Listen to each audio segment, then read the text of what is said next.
most common form of wire fraud is where some outside person is spoofing an email to look like it's coming from your realtor, your lender, the title company. Welcome back to Hash It Out, where we have the tough conversations about real estate. Today's video is all about title fraud, title insurance, how to stay safe when you're purchasing a house. I'm Antonio Simpson. Marvin, please introduce yourself. Hello everyone, my name's Marvin Reese, CLA Title and Escrow, Business Development Manager for CLA Title. Been around the industry for quite a while, coming up on 21 years in July. Hopefully I can answer all of your questions today and help keep you safe as you go through your real estate transaction. So Marvin, what is wire fraud, man? Quite frankly, it's just the fact that, we're in a world where people always want things the easy way, man. So knowing the mortgage industry, the title industry, the real estate industry, there's a lot of money transacted and going back and forth, from the title company dispersing out proceeds, payoffs, etc. It's simply where somebody not tied to the transaction is posing as somebody else, trying to divert the funds or proceeds or money that's getting dispersed through the transaction. Most commonly, it's going to be targeted towards buyers and the title company. That's your typical type of wire fraud you're going to see in this industry and in most situations. Of course, that's not every situation, but that's your common cases. So Marvin, what are some ways you keep your clients protected from wire fraud? Yeah, so for one, with CLA, almost everything we do is through our Qualia system. So it's a secure portal platform. For instance, wiring instructions, we're not emailing those, we're sending them through the Qualia portal. So nobody outside is able to intercept those wiring instructions and redirect them.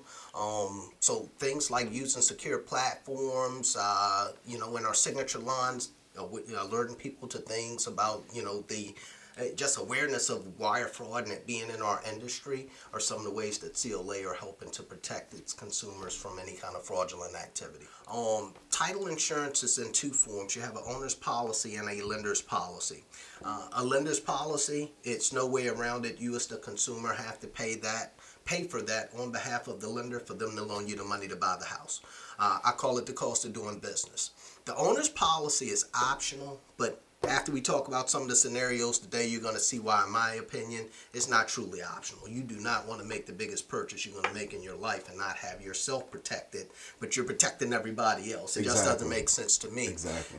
But the key and fundamental difference in title and title insurance than any other insurance out there, let's say health insurance in case you get sick, got to have a hospital stay. Auto insurance in case you have an accident. Heck, even travel insurance in case you got to cancel that flight to Aruba because something happened, you know? But that's protecting you against what's going to happen in the future. Title insurance only protects you from everything that's happened in the past. The title insurance is in place. That's your best form of protection outside of everything that the title insurance company's doing to keep you safe as a consumer and a home buyer. What can a home buyer or homeowner do to protect themselves as far as when they're doing anything with title and wiring money or any of this stuff? It's one simple step, very simple step that every homeowner should do anytime you're about to wire money. And most of your partners in the transaction, your agent, your lender, everybody's going to tell you the same thing. Before you hit the send button, contact the title company on a nationally public number.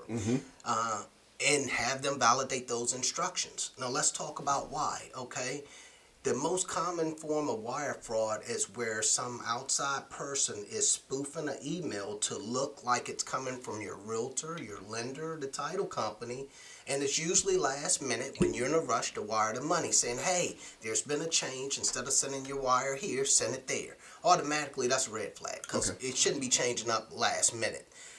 But if you don't call your title company to validate, you send that money, it's gone. Once you hit the button, we can't get it back. All right, y'all, it's the true or false round. I feel like this is a setup because in title is not such a thing. It's just true and false. So let's see how this goes. We're going to play in the gray area a little bit. So true or false, someone can intercept or spoof your emails and, give you new wiring instructions. Absolutely true. And that's the common one that we see. Typically it's not your email getting spoofed, it's your agent, your title company, your lender getting spoofed, but that's the most common thing we see in wire fraud. The fraudsters trying to get you to redirect your wire somewhere differently, and they're posing as somebody that you trust in the transaction. True or false? Title companies have to protect your private information. That is true. Well, let's say this: they should want to protect your private information absolutely. anyway. But yeah, yes, we do. So our industry is very heavily regulated. Oh, okay. There's a couple of acts and stuff out there around protecting sensitive information. That's why CLA always does everything where sensitive information is being passed through Qualia, just in regards to protecting the consumer's personal information or private information. We even have a form we give out at Southern telling people what we do with the information that we do have. So yes, that is true. We absolutely should be protecting the customer's private information. So true or false? If I go and pay for this enhanced title insurance, nothing bad is ever going to happen, right?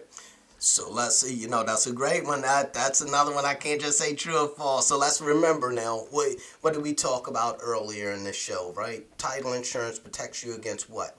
Things that happened in the past. Correct. So if something happens in the future, title insurance, depending on what it is, isn't necessarily going to protect you. Okay. Theory is, okay, you now own this property, you know everything that's happening with it. Exactly. So you do something, that you shouldn't be doing, and it causes you to lose the property, that's kind of on you. So our job is to make sure you take free and clear ownership and you're protected from anything you couldn't control prior to you owning it. Past. Okay. That's right. You're that's responsible for the future. All right. You're understandable you're responsible, not understandable, you're responsible for what's happening in the future. True or false? A homeowner can commit real estate fraud as well. Absolutely. So let's say we have a case whereas I'm a homeowner and I'm saying that I'm going to live in the property and I'm not. Well, that itself is considered fraud because the fact is the lender is basing your loan type and all of that on the fact that you're going to be occupying the property and you're not. So that's fraud. And then, it's cases whereas, suppose you try to open another mortgage right before the day of closing that morning and you go to settle that evening and it's not showing a record so we can't catch it. Yeah. Absolutely, it could be done. All right, Marvin, we're going to get out of here. Where can the people find you if they want to link up with you? So you can reach me at 443-805-4776 or by email mreese@clatitle.com. We'll make sure to include that in the description below. Check out Marvin. He always does really, really good work for me. Him and his processors, they're amazing. They always make sure that we close on time. I have never had an issue where it was their fault. Don't jinx me now.